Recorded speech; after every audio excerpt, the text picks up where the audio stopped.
opportunities. And 5G, the moment of truth is here. But to me and to us and to the industry, I think it is less about radio and more about cloud. What do you think, Gilad? Well, I think that if we really want to make a big impact, we got to think completely different. And completely different is not adding one more vendor to the network. It's about making this thing as successful as the internet. Yeah, and it brings, when we talk about the clouds, and more about cloud and less about radio, it is also about bringing the agility of the cloud, bringing the workload, how you can spin up your workloads, how you can introduce automation, and delivery and deployment models, and that makes it monetization a lot more easier. So there are 3 or 4 fundamental sort of, ingredients of this cloud-based radio network we want to talk about. And I'll touch upon a few of them, and then we'll delve into the use cases, that how exactly we're going to monetize those. And Qatar 2020, 2021, FIFA World Cup coming, and we can showcase some of the use cases with the high performance and flexibility, isn't it? Absolutely. Yeah. Okay, so let's dive into this. Oh, the clicker, sorry. Thank you. So the 3 things about the new network is the architecture has to change. So let me fundamentally talk about how 5G historically was done. 5G, some of you who have been deep down into the technology areas have probably understood that radio resource management or radio spectrum is as important as oil, or equally important as oxygen to the human body and data to the internet. So radio resource management, unfortunately, was managed by a handful of vendors. Very vertically integrated boxes, very locked in systems, and in a monolithic code, and which that means that the innovation was left to a handful of guys. So if you go on the other side, how the OTT players, how the Googles, Microsoft, Amazons of the world have built their network or have built their data centers ground up, they don't use the specifications which are hard-coded. They don't use waterfall models. They don't use the vertically integrated system with monolithic code where there are just tens of people who are actually designing the chip, who are designing the hardware, and then you're locking on the software. Whereas service providers like Vodafone or Redo, they understand about the dynamics and the requirement from the network. When they go back to those hardware vendors and talk about, hey, could we have that agility about this feature to be added up? But they are sort of shackled by the kind of these handful of vendors. So the architecture has to change, and the fundamental tenets for architecture, we call it programmability, openness, disaggregation, and we'll get to it in a minute. Second, as the more cloud principles and technologies come in, the deployment models change. And third is the business model as a result change, because how you make revenue out of that network also changes. So first, let me touch upon disaggregation. Ms. Sharma talked about the 8 ingredients, and thank you, that was an excellent presentation, by the way. The 8 sort of attributes of a 5G network, and we talked about, she touched upon performance, she touched upon environmental factors as the TCO, which kind of brings it down. So you cannot achieve possibly performance both in hardware and software if they're vertically integrated. You cannot achieve possibly the TCO gains. They are monolithic power guzzler boxes which are sitting there and bringing your air conditioning and your power bills up. Right? So disaggregation allows you to have a programmability at hardware level. So you could pretty much choose what hardware you want to deploy in the network. All the way from merchant silicon to deliver sort of services which requires less throughput and less latency, to high throughput, high latency with a programmable chipset where it allows you the hardware programmability. You could use software-defined networking and network functions virtualization technologies, which again has been used predominantly by the cloud players to kind of make an optimum use of their infrastructure so that you can spin out the workloads in it that way. So disaggregation from the hardware to software allows that the 8 sort of performance characteristics or 8 carrier grade characteristics much more efficiently. It gives, most importantly, gives you the control back to that radio resource management back to you, where you could use AI, you could use machine learning, you could use software methodologies to kind of enable and flourish that innovation into your network and make it easy for the players, startup players who could use that as a marketplace. Second fundamental sort of shift in the architecture is about openness. It's about open specification and open source. This industry today, all the way from nuclear reactors to your air traffic systems to the iPhones, what you use, it runs on, there is a lot of open source into it. So if you scroll it up and there are a list of developers who are actually contributing to this society, today Linux, for example, runs on pretty much every single device. I mean, from your refrigerators to your connected car, autonomous car, to the F-15s or any of the kind of devices, high-end devices as well. So just to give you some idea, autonomous systems as well as autonomous cars have a more code than a fighter jet. And there is a more open source code than a fighter jet in an autonomous car. So today, if you look at GitHub and the repository, there is about 40 billion lines of code available. 40 billion lines of code. And these are the guys who are creating that renaissance, and these are the Michelangelo and the kind of creatives of the world, the developers who put it up there, their code, their contributions. And in that word, they say, talk is cheap, show me the code. And you have that luxury of leveraging that code.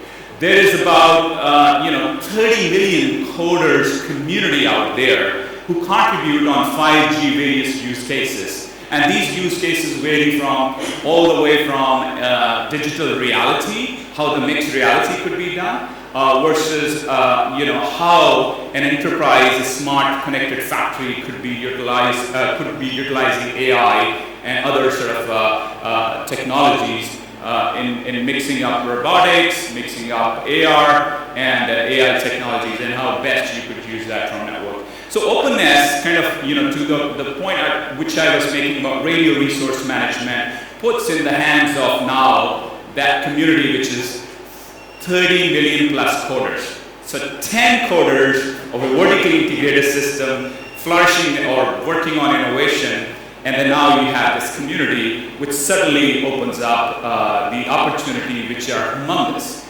So that brings a kind of strategic shift, and most of the carriers understanding that there has been shackled by that innovation, they developed something called, or they came up with some forum called Open RAN, right? I'm not quite sure how many of you are familiar with that, but I would highly encourage you to go and check it out, what ORAN and Open RAN does. To me, it is an oxygen to the RAN, and that's what the acronym means. And that changes the dynamics because that creates the platform, the whole internet, the radio becomes a platform for open innovation on which you can write those business applications. So two fundamental shifts: disaggregation from hardware and software, openness from both open specification and leveraging the open code. So now, a lot of people say, I heard a lot about open source code and it works well in certain areas. It probably telcos requirements of what Ms. Selma outlined, that the 8 sort of carrier grade attributes, how do we make that happen? So there are good enough open specifications, there are good enough open source code. Open source communities do not build products. So that's where if the onus is on us as partners, and by working with our customers to kind of build those bring those 8 attributes by leveraging, and then with that agility where we can churn out those features very quickly, enabling and empowering our customers. So there is a good enough open source code, good enough open specification, which unshackles you from that innovation, which was very limited to a handful of guys. Okay?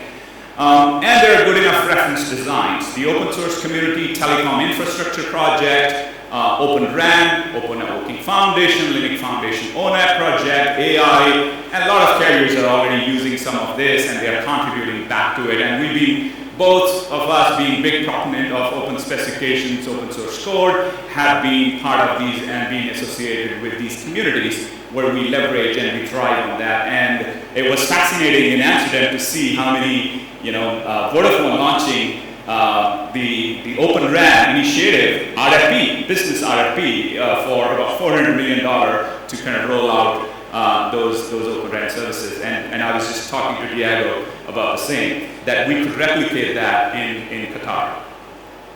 So how do we make sure that we fuzz the code when we take it from open source? That is not a carrier grade, where like if you put the open source code in production, to the attributes which Ms. Sharma outlined cannot be met. So obviously you need to do a lot of code fuzzing, you need to do decontamination of code, you need to make sure the code is robust enough, it meets those criteria of carrier grade. So firsthand, we need that flexibility of open source and open specification of that architecture which enables open innovation. So that anybody without knowing BGP, without knowing LTE protocols, without knowing how PDCP works, etc., could come and write code, and that could enable, let's say, a connected car or a smart city or something cool when your FIFA World Cup is going on, when your factories are being set up. So they don't need to know the knowledge of RAM, they don't need to know the knowledge of how internet and IP networking technology works. All they need to understand is continue to write code in Java, Python, and so that way we sort of enable that innovation, that we leverage the hockey stick of open innovation, which sort of helps us to get there. Second is to enable the deployment. We need to make sure we leverage that and we create the values based from our customers, put it all in that attributes to what was outlined in the earlier presentation. So one such area we hired, or we kind of borrowed this terminology from the cloud world, is called pods. So pods, sort of in the radio world, was unheard term, just like orchestration was unheard term, and many other terms which were very popularly used in the cloud world, but not in the telco world. So we kind of use that acronym, that how the radio networks should be built like cloud networks, be it edge cloud or on-prem cloud, and Gilad will talk about the differentiation about those clouds and how do we enable those, is pods. So programmable, open, and disaggregated way that we could build a RAN architecture, and that gives you both. So we have a pod where we demonstrated, this is like we bring the hardware from our partners. So together with ASOCS and STL brings that innovation in your network, and we are happy to showcase that our the use cases what you're sort of trying to realize work like a charm and gives you performance and flexibility both, and most importantly it gives the control back to you as opposed to keeping, hey, we need the feature and we need the feature upgradability, etc. as well. So a little bit technical, but just to give you that kind of schema of thing, earlier you had those kind of E node Bs and G node Bs, and then you had the packet core, and again those acronyms were like very much focused on building vertically integrated systems. So this is all disaggregated architecture. So you could pretty much get a radio unit, and I was actually surprised when Iago from Vodafone said that in a tip, that next time when you join the TIP Summit, you pay for your registration fee, and then you walk with a radio unit for $1,000. You're talking about that scale of economies. They say, we'll give you a free radio or a small cell when you pay for the registration. So this is the democratization of the hand we are working towards. So your hardware, you don't have to be dependent on those handful of vendors. So you choose the hardware, and then you can scrap the hardware based on the end of the life, and you can fine-tune and buy customized hardware for a different application. You could put different hardware for your connected car as opposed to the factory or the FIFA stadiums, or so it gives you a lot of cost efficiencies and it gives you better control. Just moving on, And here, the stack, which is kind of what we call is defined by 3GPP and ORAN together, is your disaggregated units, which is virtual DPU, is being with your DU and CU. So essentially what it does is decouples your hardware and then software sort of stack gets enabled with your common controller where you can form the intelligence. And so this becomes pretty much like a pod, which would, how would Google's and Microsoft, Azure of the world will build data centers like. And then you gain the similar benefits or same benefits of how they have been achieving certain efficiency, productivity, and cost efficiencies as to how you would do it in the RAN network. So without belaboring too much on the architecture, we clearly are excited about this opportunity, and I think radio is cool again with this cloud technologies coming in. And I'll hand it over to my colleague Gilad. He's been in the radio industry for a number of years, very distinguished colleague. He's doing something wonderful to kind of empower this movement, and we're very privileged to be partnering with ASOCS. Thank you, Ayush. Assalamu alaikum. When people talk about 5G, sometimes, especially because this world was the world of hardware engineers, they think about radio and waveforms. But actually, the real deflection point of 5G has to happen in the most successful technology that exists today, which is cloud. So in order to really understand how 5G can make an impact, we have to marry it with cloud infrastructure. A second term that probably most of you have heard is about edge clouds. What do these edge clouds mean? And one of the best definitions is that they're not the big, massive Google cloud. They would be in a hospital or a stadium. They would be in an office building. They would be at the Kempinski Hotel. They would be much more localized, where localized content and localized processing makes sense. But there would also be the telco clouds, the pods that Ayush was talking about. But regardless of where they're going to be positioned, they are going to be the building blocks in which 5G will run on as an application. This is the fundamental message people have to walk away today, is that 5G is not an infrastructure anymore. Cloud is the infrastructure. 5G is just a processing software layer on top. And once you get that concept, you start to understand how can we really make a difference in this industry. So I'm going to focus today a little bit more on what we call the on-prem or the on-premise clouds. When I show this slide, people say, okay, Gilad, but where's the box? Where's this hardware equipment we got from our Scandinavian suppliers or our Chinese suppliers, which is packed in a rack? And the answer is there's no box anymore. You guys are going to have to get familiar with seeing an illustrative picture because this is all software. The only thing which is still a box is computers. Computers are going to be here. They could come from Intel, they could come from NVIDIA, they could come from wherever. But computers and the virtualization layer are the infrastructure. The 5G infrastructure is pure software. Our industry likes to confuse people, so we call it control unit and distributed unit, but eventually 5G is an application. And what we have achieved in the last 3 or 4 years through ORAN is that we have, as Ayush said, we have turned the radios into a throwaway item, a don't care item. There's going to be hundreds of vendors who will supply these Ethernet capable radios. So all you have to do as businesses, as carriers, is focus on building your cloud infrastructure correctly, and then you would just plug in different radio vendors, rather than what you do today, which is you have to buy very closed door systems and then pretty much hope for the best.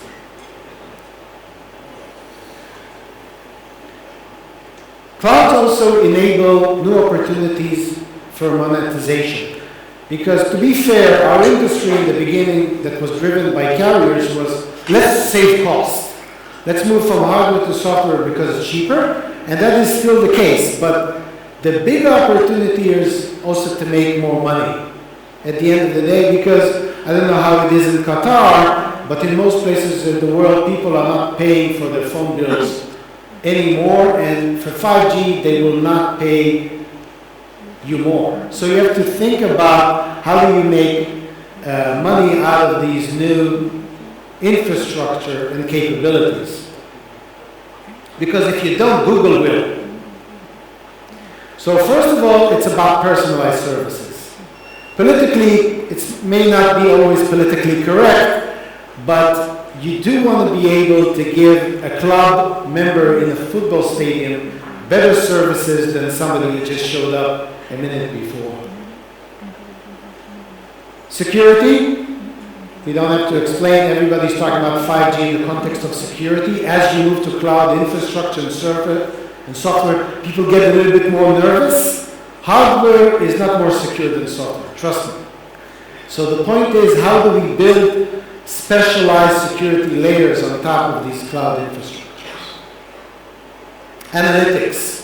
Information is the new oil of the world. That is, everybody knows, and I'm sure it's one of the big bets that Gulf countries are doing, and this is one of the reasons we're here. If you really want to monetize information, you got to be in an infrastructure which is native for information collectors. And telecom gear is one of the worst places that you can try to build applications on top. High performance application, augmented reality, we'll show you some examples of that. And the king of 5G is private networks. If you really want to try to understand what is the fundamental difference between the Gs of the world to 5G, is that 5G is really a network of networks. Not 5 networks, not 10 networks, but millions of smaller networks, much similar to a Wi-Fi network, if you will, where each factory, each office will have its own private network. And that is achievable because we're moving to cloud, because we're moving to software. Otherwise, you're not going to be able to convince a hotel owner to build his own 5G network using telecom gear. He doesn't have the skill set, and he's not interested. So the combination of these things is 5G.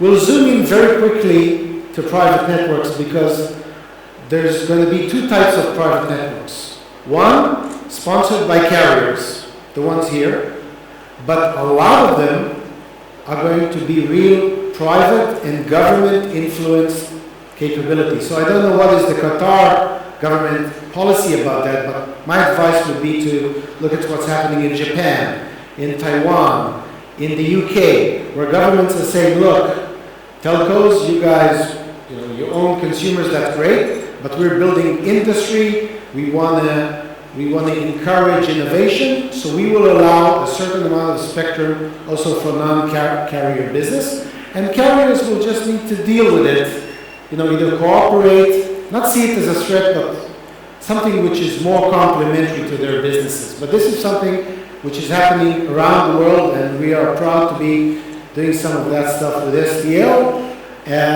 or with governments like we're doing now with Ofcom in the UK.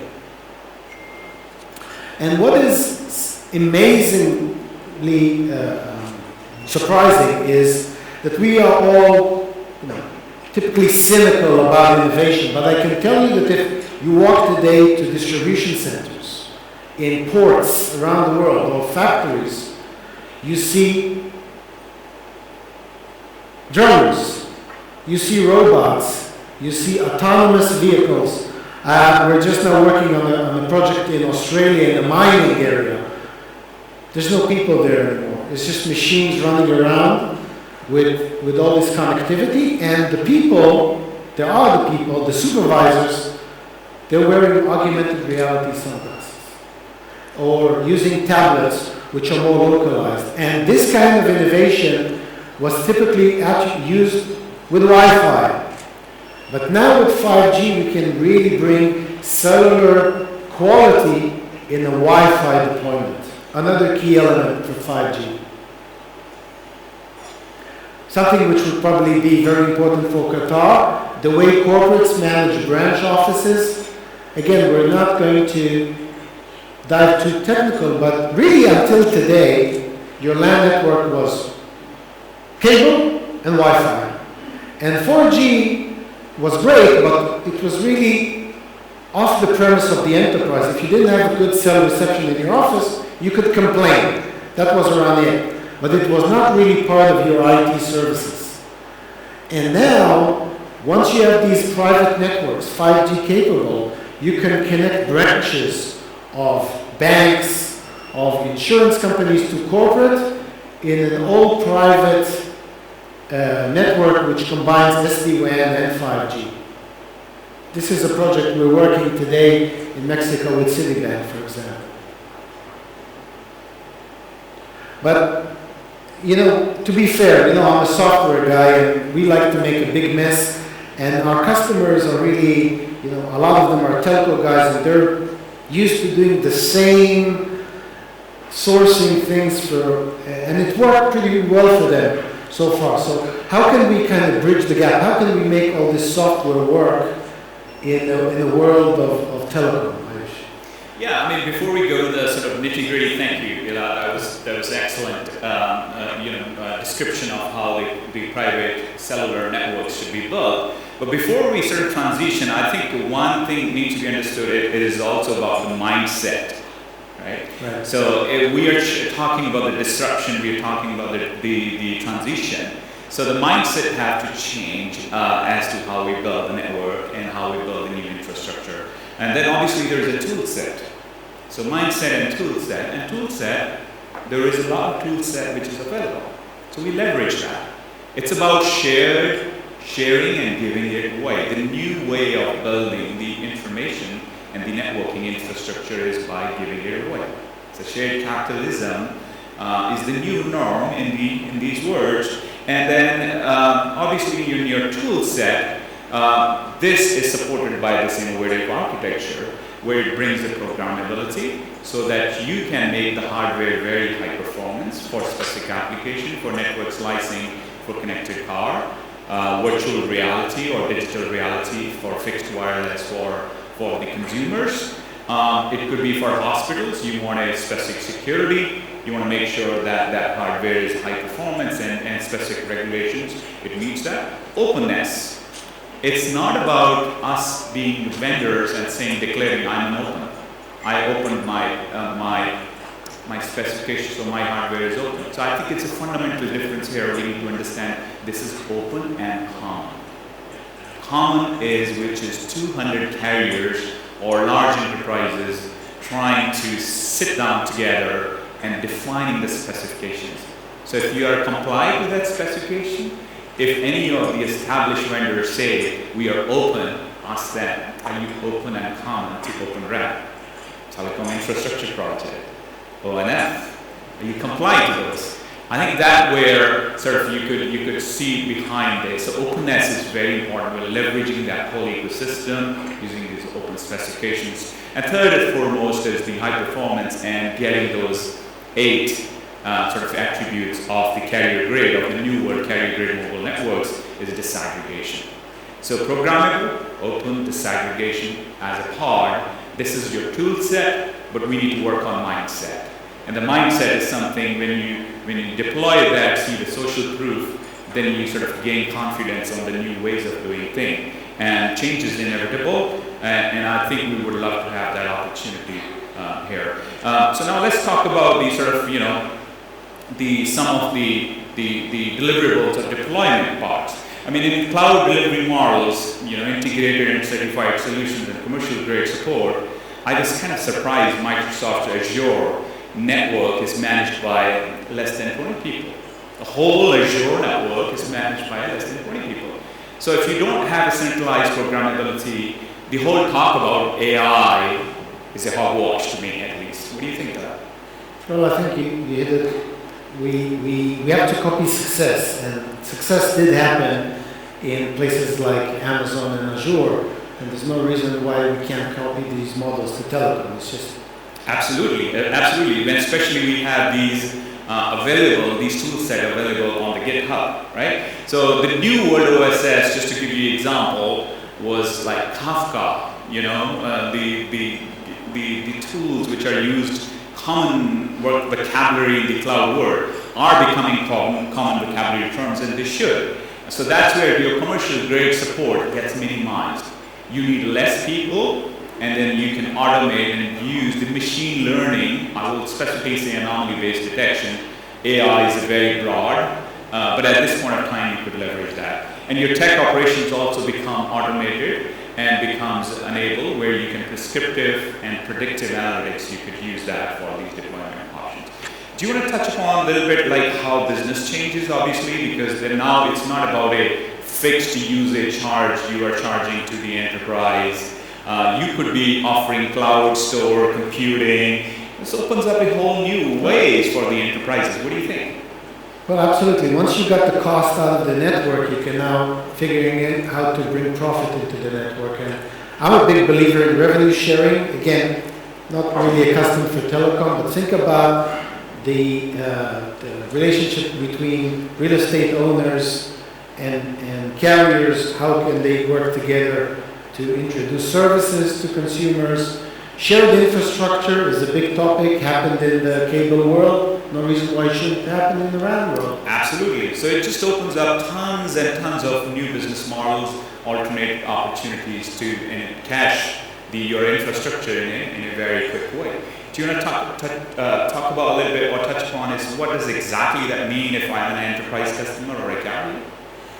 Yeah, I think that we will keep it short for the summary. The first big message, I think we talked about it enough today, stop thinking hardware.